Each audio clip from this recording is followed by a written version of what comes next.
Hello, everyone, and welcome back to They Don't Teach This in Law School. I'm Charlie Mann, your host of the show, and I'm really excited for the conversation today. It's going to be one of the batch of the brand new relaunched episodes for the show.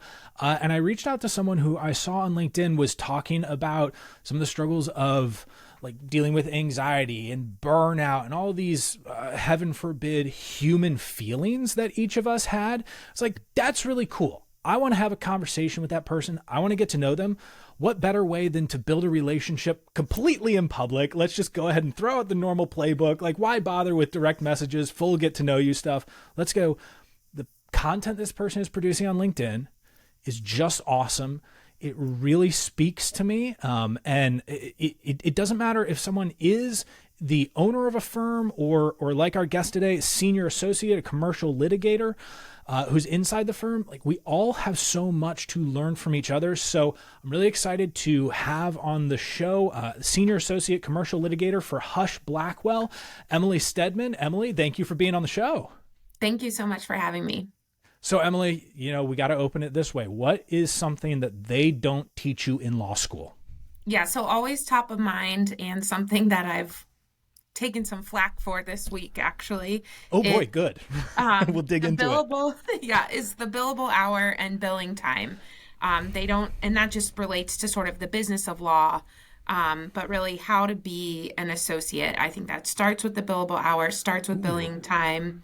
And then the other two things I wrote down were how to stalk partners or like nag them to get things across the finish line.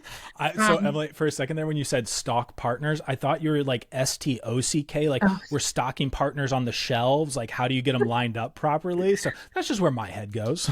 Yeah, my Southern accent gets me every now and again. And then maintaining hobbies is not something they teach you in law school. Oh my gosh, Emily, you have opened up an enormous can of worms talking about hobbies, because my hobby is having hobbies. So Yes. we will have to get into that. But let's start from the billable hour thing, because look, a lot of the law firms that I coach, I'll tell you, especially in family law in particular, getting associates to hit billable hours in firms that probably don't require what you are required to hit is somewhat stressful. So that's like an amazing conversation for us to have from the perspective of someone who's a senior associate. Talk to me about that billable hours thing. Yeah, so I think you can talk about it in a couple ways. I'm in a big firm, so I have a billable hour requirement. Even Yeah. if there's no requirement, a lot of attorneys are living in the I have to bill by the hour or point one increments. So I have something to put on an invoice to send to Yeah. my clients. Um, and I think about it kind of as the habit of tracking my time and entering my time, and then the separate system of how I meet the requirement that's placed upon me by the firm. And I try to do that from a place of no judgment. Like, whether the billable hour is a good thing or a bad thing, we can talk about it at a different time. That could probably be 4 podcast episodes. Sweet. Whether or not firms should have base billable hour requirements is sort of related to that. I like to think of it as more, this is the reality of the job I'm in, and I have to figure out a way to make it work. Honest to goodness, I fully expect, Emily, there are going to be a lot of people who hear that perspective as firm owners and really appreciate hearing that. So I definitely want to dig into, like, how did you come to that particular mindset? Because I know a lot of other associates who maybe have a significantly more antagonistic view. Yes, that's a good question. I should frame all of this in that I've been in a big firm for 7 years. So I've been experimenting and living this life for a long time. And a lot of people never build good habits, and they never build a good system, and they're therefore miserable. And I understand that a lot of people have had a really hard time living and working in this environment. And I want to validate those feelings and say, it doesn't have to be miserable. It doesn't have to be this weight on your shoulder. And I will say it took me 3 years to even hear someone talk about a way to break your hours down from the yearly goal to a monthly goal to a weekly goal to a Really? daily goal. I heard it on a podcast, a woman who had left big law to be a coach for attorneys and teach attorneys how to market themselves. Awesome. And it changed my life. And I've been doing it for 4 years now. I've hit my hourly requirement every one of those 4 years. The times in my career where it has been very difficult, and there have been difficult times, have not had to do with the billable hour. They've had to do with culture, or things going on in my personal life, or personality differences between me and other attorneys, not the billable hour. Okay, so you said that you encountered, and by the way, what was the name of the podcast? Who was the coach that you first heard that from, if you Her remember? first name is Heather. I'm going to Okay, forget her last name. that's okay. But and I'm not sure she even really talks about that anymore. I may have just hit it at the right time. That's Um, awesome. and it was a system I immediately implemented, and I've never looked back. Okay, so like if someone's listening, they're a firm owner and they're thinking to themselves, "Ooh, Emily, please like tell me what this system looks like because I have my two associates in my family law firm and we're doing hourly billing and right now they're billing. I mean, in some cases I hear, my attorneys are billing 3 hours a day and I need them to be billing 6. How can they help the associates get there through what you're talking about? So I think the mentality needs to be, first and foremost, you track everything. So I track everything I do all day in point one increments, whether it's billable or not. And then two, Wow. if it's billable, I bill everything. And that allows the partner to see everything I'm doing and accounting for my time, and opens up the door for the partner to have a conversation with the associate about, are you billing too much? Are you billing too little? What are your narratives looking like? And I think what can happen is a lot of associates discount their time. They think they're Mm. taking too long. They think they're billing too much. That might be the case. I don't, Yeah. 9 times out of 10, I don't think it is. And so I encourage associates to not discount their time unless a partner comes to them and says, you're overbilling. I'm having to write off a Right. lot of your time, because you're only doing a disservice to yourself. You're not even giving the client or the partner an opportunity to get that time paid for. You're cutting that out from the gate, and maybe you're not overbilling. And I suspect most people Right. in those early years are not. So I mean, obviously, with the commercial litigation firm, for the most part, you're paid by a business, right? Mhm. And I do know that for some of the more consumer-oriented firms, again, I use family law because it's the Right. predominant hourly billing model for the consumer-facing firms.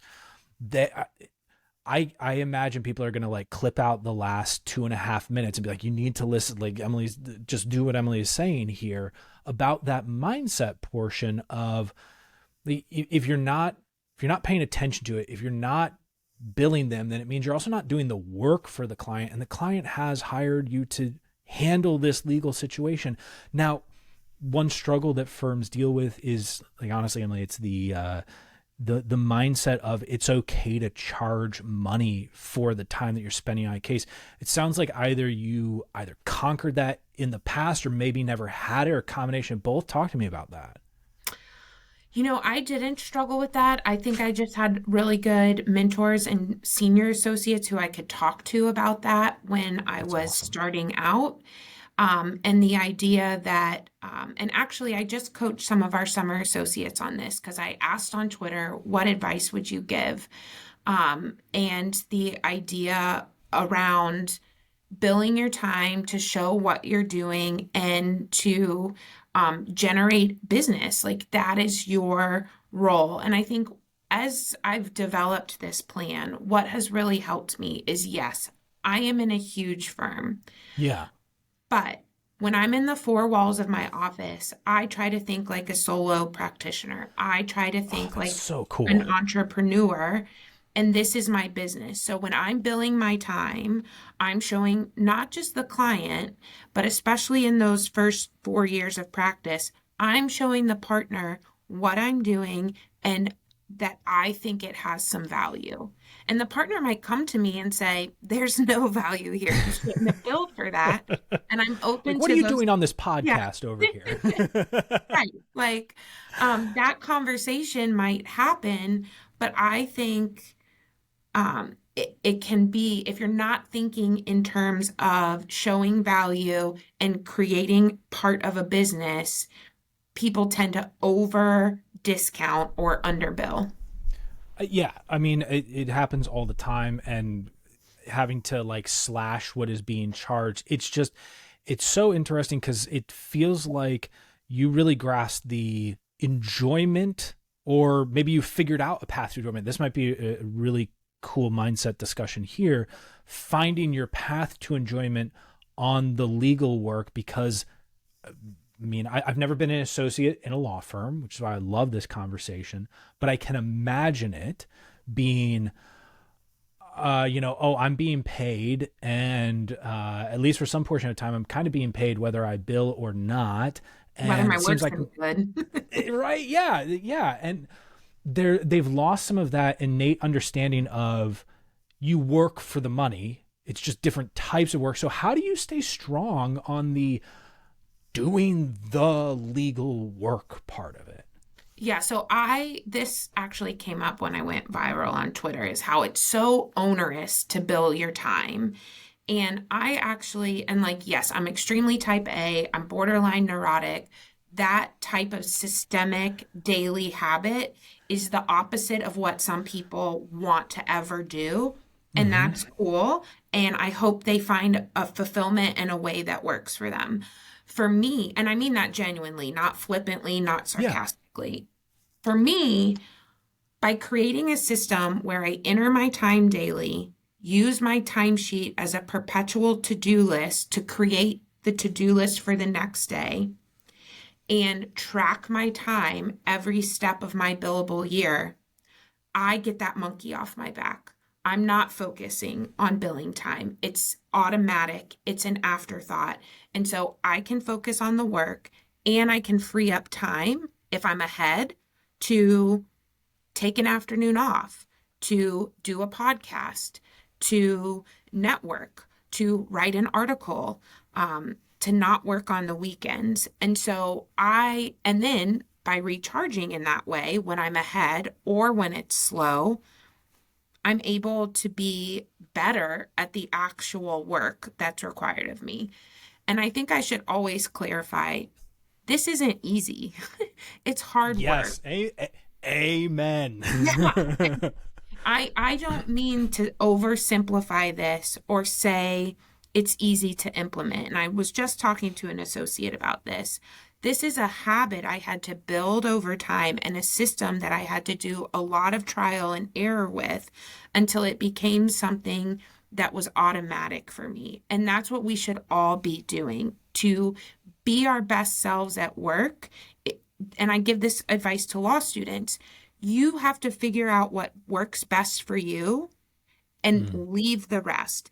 You will see the people who are performing the best in law school. You will deem in your mind that associate, that partner has it all together. I need to be just like them.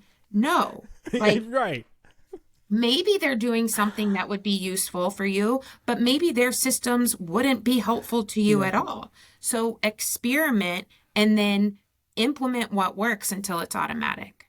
I mean, that phrase, like, you're going to think that they have it all together. It's such a universal phrase. Emily, I remember when the first time that I encountered, it was a guy who was 64 years old, and he made a statement to me that when he said it, I was like, oh, every adult is actually a child in an adult's body. Oh, yeah. No one really has it fully together. Everyone's got something going on, right? There's some shirt about, like, don't judge people you don't know what's going on behind the scenes, basically, is the summation of it.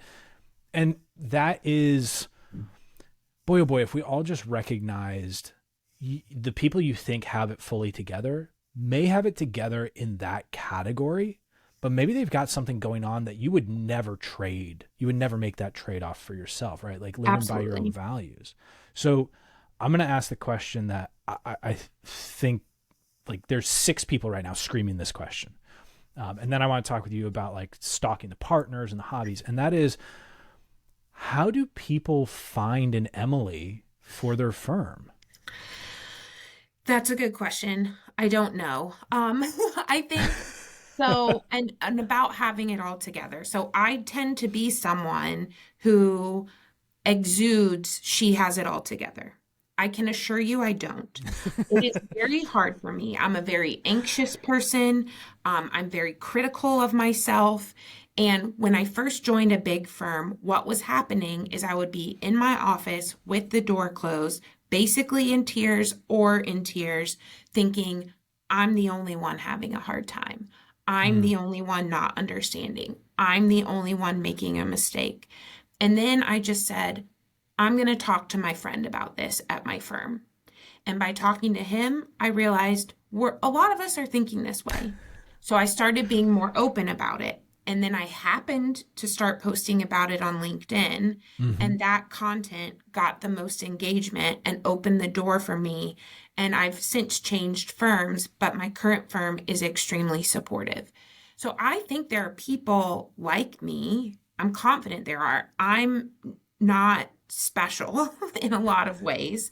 I'm replaceable, I'm replicable in a lot of ways. It is creating an environment where people feel like they can talk about this openly. And the profession is not open to that fully yet. The pandemic exacerbated a lot of that. And we all Really? kind of started talking about like the around work from home, Hmm. about how much we were getting done from home, the blurred lines between home and work. We all started to talk more about mental health. There were a couple of high profile mental health crises in the profession. Hmm. And so people, and the ABA issued a report. So people are talking about it more. And millennials and Gen Z are just more willing to talk about it. So I think if firms create an environment where we feel safe being vulnerable and speaking up, people like me are all over the place. So it's really interesting because my focus is, I'm coaching the owners and leaders of law firms. And one of the harder things to instill, especially in a much smaller firm, is that idea of let's be comfortable with the fact that people do have emotions. It doesn't mean that we have to We're manage. human. Yeah, exactly. We don't have to manage by emotion, but we need to know that like people will have those emotions. I remember I had a team member where I used to work, and I remember going into her office and she started talking about an issue that was going on. She started crying, and it's like that's fine. That's just a response. Some people might choose to get angry. We just kind of devalue the crying reaction a whole lot. And I will say that just, and I'd be interested in your perspective. My reaction to it was essentially a level of non-reaction, the same way that if I saw someone getting frustrated and angry, I wouldn't react. It was a, you're just a person right now. And I tried to make the conscious decision. You tell me and tell everyone who's listening, like, is that the right way to handle it? Or should you coddle that? Like, coddle sounds like such a cruel word, but like, is that a healthy way to handle that moment? That's a great question. I don't know if I have the answer. I would say 9 times out of 10, if someone's displaying that emotion in front of you, they're it's either coming from a place of they trust you and so they feel comfortable letting it out, or it's truly a stress reaction. They Right. can't stop it and it's just happening. And I like to follow the lead of the person who's expressing that emotion. So if they're crying and telling me, sorry, I'm trying not to cry, I'm Mm. saying things like, please cry. You're a human. Do not be ashamed of this. There's nothing wrong with your reaction. Kind of assuring them of that human reaction. Um, and if appropriate, sharing that, I've cried in front of other people too. I don't think it should be a surprise or necessarily any judgment around the idea that some people are going to be uncomfortable if you start Mm. crying in front of them. Just like you said, they might be uncomfortable and should be uncomfortable if you start yelling in front of them. And I think it's about having conversations like this and leading by example and talking openly about a time that you've been emotional at work, and just sharing that we're all humans. And that's something when I talk at the law schools in Wisconsin and to our summer associates, about anxiety and, high rates of substance abuse in the profession. I say the first cause of all of this is not the profession. The first cause is that these are human reactions. These are human things that some of us are going to experience no matter our job, simply because we're human.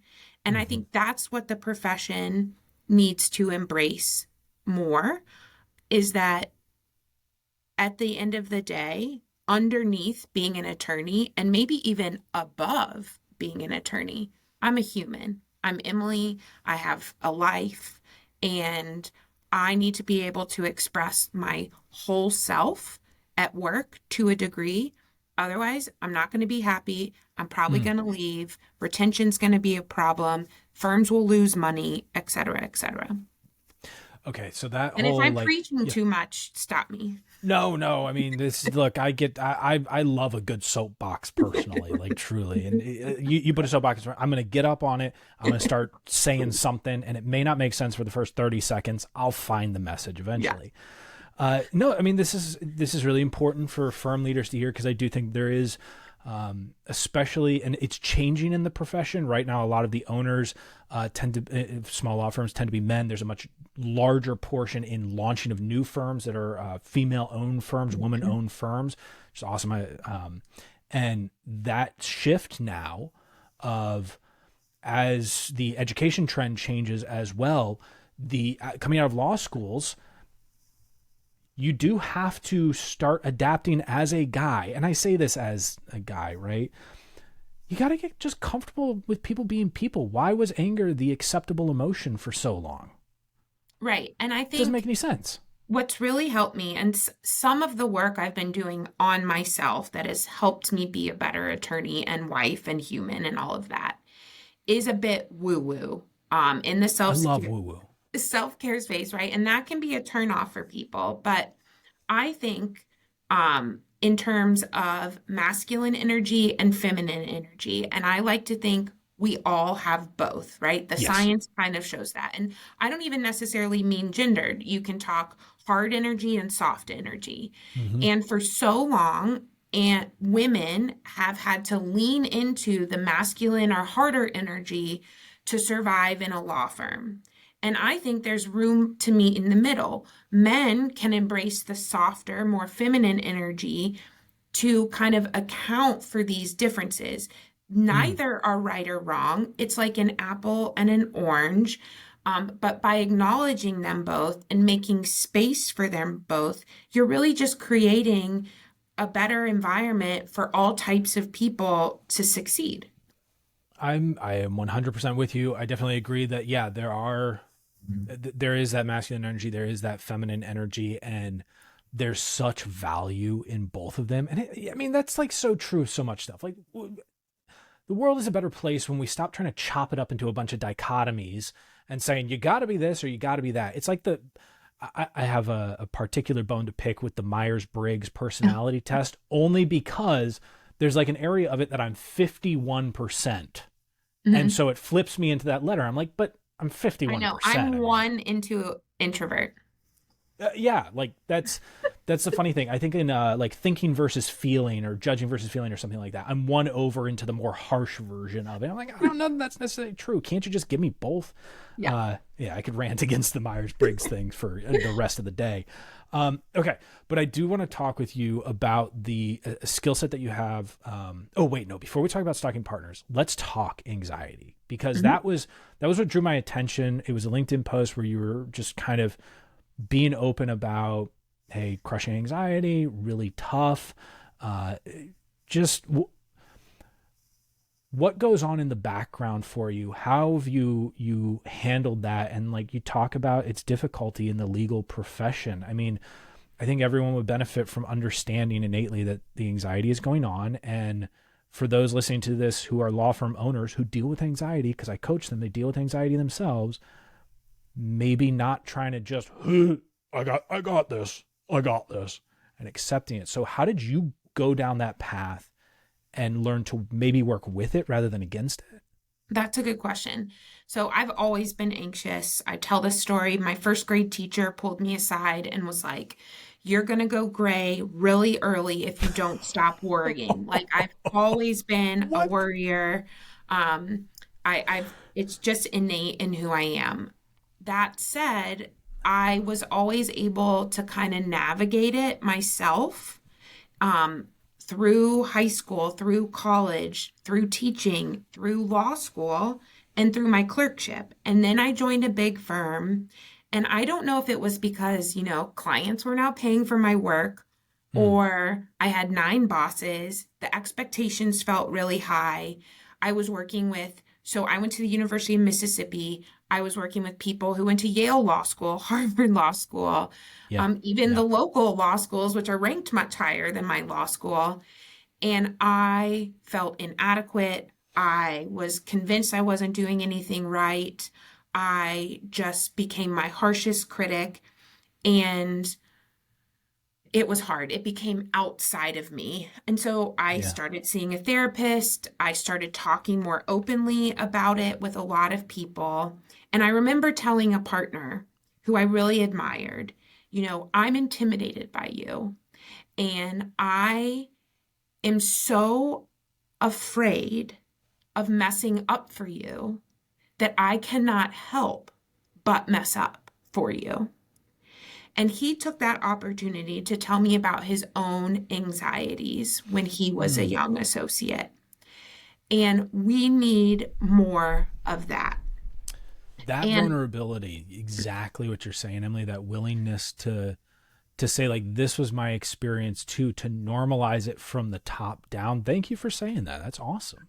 yes, and I appreciated that partner. And I've since been able to talk to people in my family about it. And I really don't think we can talk about this without talking about generational differences.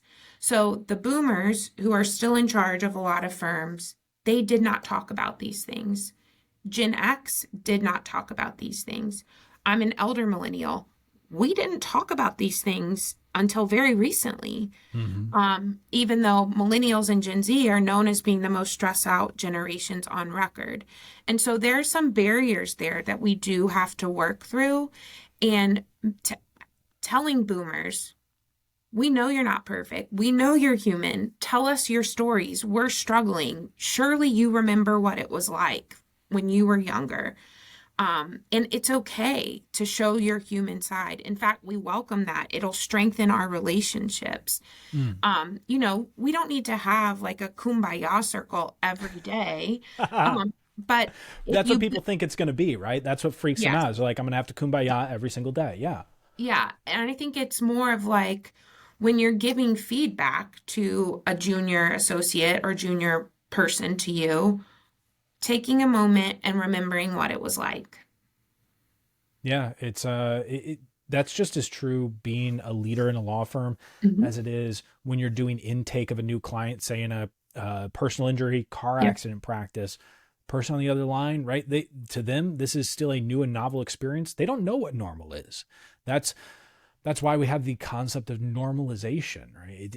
No one knows what normal is supposed to be because we only have our own experience to go on. And based on what you see as the level average in the world, which is people not exposing themselves the same way that we're not exposing ourselves to the world, we go, I guess no one else is dealing with this. And then you go and you have those little quiet conversations. Everyone's like, I feel awful as well. This is very stressful. I want to break down every single day. Right. And then once you get through that stress, like once you get to that point of other people are dealing with it, I think what the difference, Emily, that I hear with you versus maybe people who, because when you talk about it online, you talk about it with this framework of like, it's never complaining, right? It's never, it doesn't, you don't stab or anything like that. And it's very different from someone who is just all vinegar all the time about it. And so how did that transformation happen where you're like, I can talk about this and not be angry about it, which I think even goes back at the beginning where you're like, we have billable hours. That's just the reality. So is it the same mindset? That's a really good question. I think I know my platform, and part of why I like LinkedIn is there are parameters and it keeps me within some boundaries, and it is my Mm. professional brand. Mm. And I am extremely respectful of people I work for and with, and my firm and my old firm. And I'm not typically an innately negative person. Are there people at my firm and in my life and in my friendships where I vent freely and sometimes Yeah. complain? Yes. But I also like to think about work as this is my job, this is the reality. I need to figure out how to survive within this reality and even thrive. And I've been working with my therapist on duality. I tend to be a very black and white person, but embracing the idea that both things can be true. I can be anxious, it can be hard work, I can still be fulfilled and still like it. We live in a world where people are looking for something to yell about and be Yes. angry about. And I just have never found that that has served me. The times in my life and in my career over the last 10 years, including my clerkship, where I have been the unhappiest, it's because I've let that negativity really seep in and take over all aspects of my life. And so I try to step back and say, it's okay to be angry. Sometimes you just need to complain, but how can I get through this? How Hmm. can I show people that it can be hard and you can survive? It can be hard and you can thrive. And again, there's not really anything special to it. You can do this too. You're not alone. And if you don't want to bash big law, if you don't want to bash the billable hour, if you don't want to bash the legal profession, you don't have to, which it's the cool thing to do is to bash it.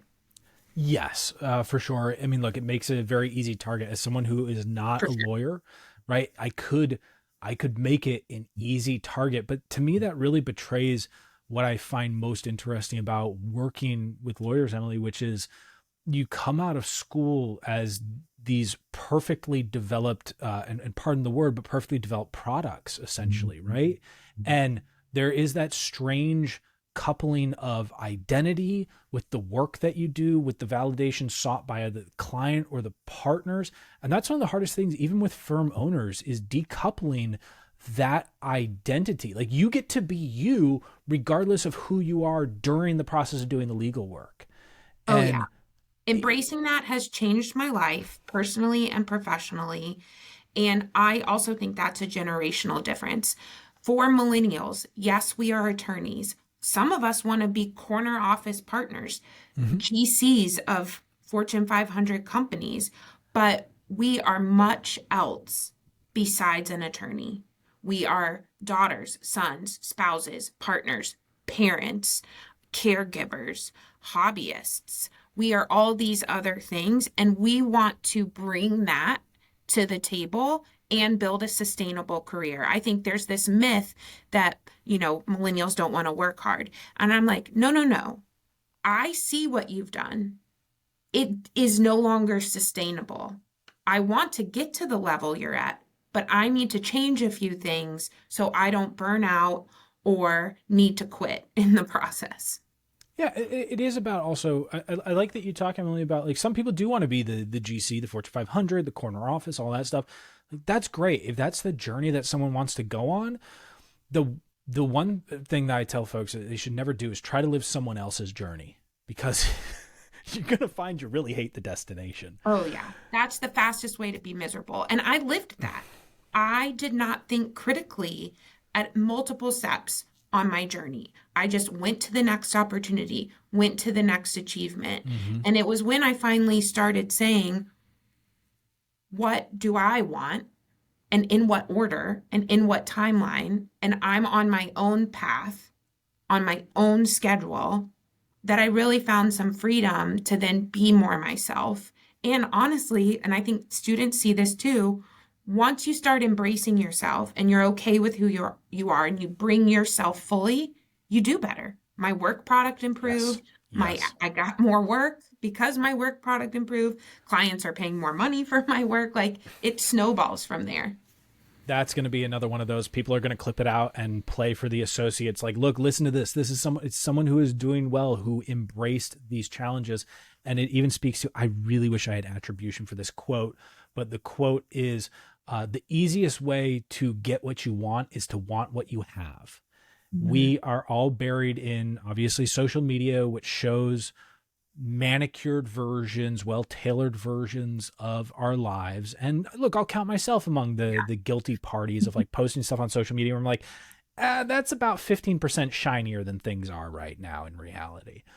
And when we get so focused on wanting what other people have and not just turning around and going, what do I have right here? Because let's be real, people who are fortunate enough to be in the positions that you and I are in independently, we've got it good.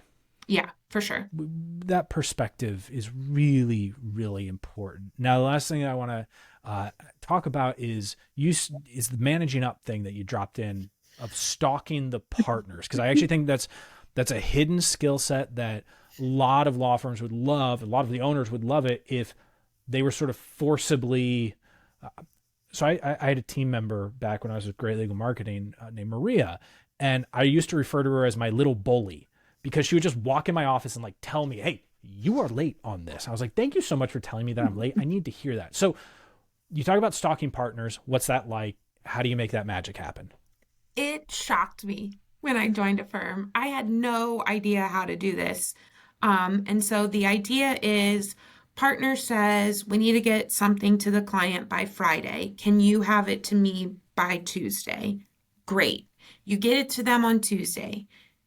It's Wednesday. You still haven't heard anything about it. It's Thursday. You still haven't heard anything. Friday, you still haven't seen any movement. Whose responsibility is it? You, the associate, or them, the partner? And how to follow up. And I think a lot of achievers and type A people, which law school attracts and Mm-hmm. firms attract, don't want to come across as a nag or as a bother.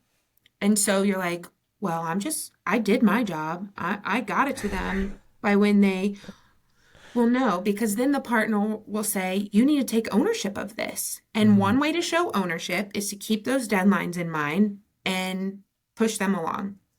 And so one thing is to watch all the partners you work with. So if you're at a small firm, maybe it's just one, and I envy you for that. If you're at a big firm, it could be nine, Yeah. and you'll learn their preferences.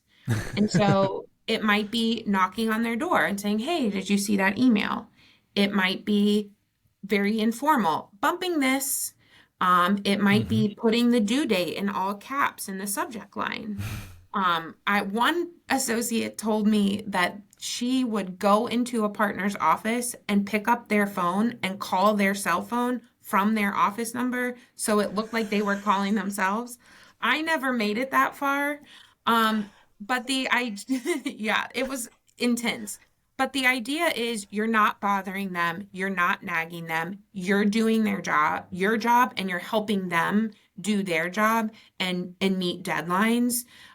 So pester away, get comfortable with it. If you're like me, it'll take a long time. Eventually, you'll be able to do what I call negative notice.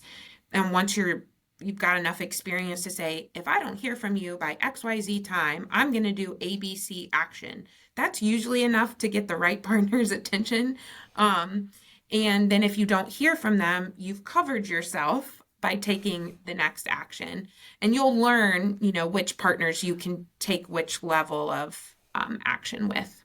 I in having coached some marketing directors previously, they often have same questions about managing up, and the question that I try to equip them with is, okay, when you're dealing with the attorney, you can ask them the question of, what's the best way for me to follow up with you Yeah. about this? They Yep. will, if they know themselves well enough, they will tell you. And if they have a question mark on their face, they go, I don't know. Go, okay, then tomorrow I'm going to follow up with you about this question. There Yep. we go. We'll get an I answer like that. eventually.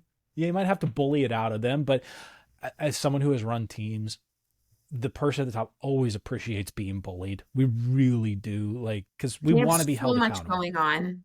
Yeah, there really And is. and I think this is tied to email management, which could be a whole nother podcast episode. Yes. I don't think it's possible to grasp, particularly as a first or second year associate, the exponential increase in volume of emails you get as you move up in a firm. And so sometimes it's like they legitimately did not see your email, and if you don't bump it, they never will, because the volume of emails is insanity. Yep. Turns out the partner may not be thinking about you Right. 24/7. They've got a lot Right. of other stuff going on. We're thinking about them and whether they like us every step of the way, but they're not thinking about us. Yeah, that's a great, just like life lesson Yeah, overall. Emily, we'll save the hobbies conversation for a future episode, because I just know that at some point we're going to have to talk again, because there's so many things tucked away in here that we could go yeah, over. I think there's so much good stuff in here. Like, this is the episode. Every firm owner, please play this for any associate that you've got. Listen to it yourself and consider, how can I make this an environment that produces these types of outcomes? How do I empower and enable that? And then, sometimes just get out of the way, especially firm owners that I'm working with, Emily. Like, one of the goals is, if you can get out of the way and let them be the amazing legal producers, you can just focus on growing an incredible business and enjoying that. absolutely. Yeah. So Emily, I so appreciate you being on here. If people want to find you on social media or wherever you would like to drive them to, how do they do that? LinkedIn is where I do most of my content. Emily Stedman. I'm in Milwaukee. I don't think I have some people around the world with the same name, but I'm the only one in Wisconsin. And then on Twitter, I'm dabbling in law Twitter. Who knows how much longer it'll be around, but I'm having fun there. Are you shifting over to Threads at all? Not yet. At first, Okay. everyone was talking about Blue Sky. We'll Ugh. see. We'll see. Ugh. Yeah. I remember it was going to be Mastodon at one point too. Yeah. Yeah. Yeah. Awesome. Emily, thank you so much. I appreciate you being here on the show, and I look forward to talking with everyone in the next episode of They Don't Teach This in Law School.